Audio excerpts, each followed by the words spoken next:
Hi ka-purple, luto tayo ng ganito. Ayan, una yung prito natin itong tofu na ito. Ni-slice ko siya ng medyo manipis. And then nilagyan ko siya ng asin at saka paminta and cornstarch. Pero kunti lang yung cornstarch naman. Tapos prito mo siya isa-isa. Ayan. Oh, and then babalik ta rin ko na yung mga una kasi nga nakuha ko na yung consistency na gusto ko. Ayan, crispy yung sa ibabaw niya. Palit ka rin lahat, isa-isa lang, tapos dapat nakaano yung fire mo dito, naka-control. Prito lang ito and then isi-set aside natin. Ayan, naprito ko na siya. Ayan, okay na siya.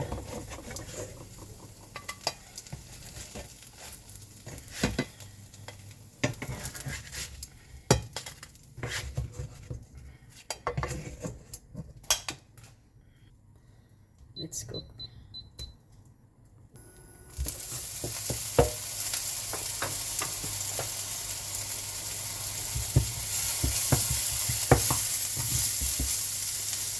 Onion. And then, giniling. Konti lang.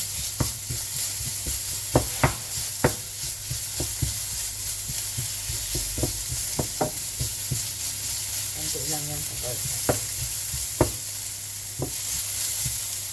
Then, paminta. Ayan.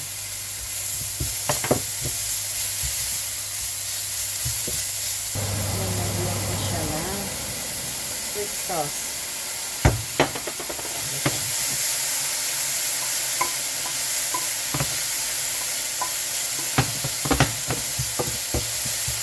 And then soy sauce.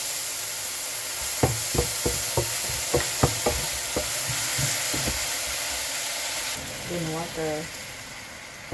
Yan, lutuin natin siya sa glito pa.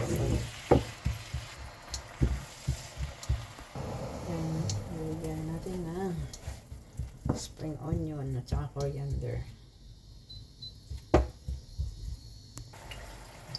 Then, lagyan na natin ang ating cornstarch mixture para lumapot siya.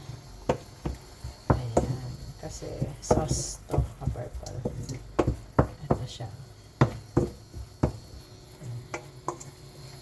See? Yan, ilalagay natin sa ibabaw ng tofu at gulay. Yan, ready na siya, ka-purple. Okay. So, it's ready na siya, ka-purple. Set aside. Luto naman natin ang ating gulay. Ito yan ang ating gulay, ka-purple. Blenance ko lang siya. At ito na nga, ka-purple. O, kita nyo, diba? So, plinate ko na siya. Nasa ilalim yung gulay. Tapos, yung prinito kong tofu. And then, yung ating minced pork na sauce. Ito na siya. O, diba? Healthy yan. So, let's eat, ka-purple. Thanks for watching.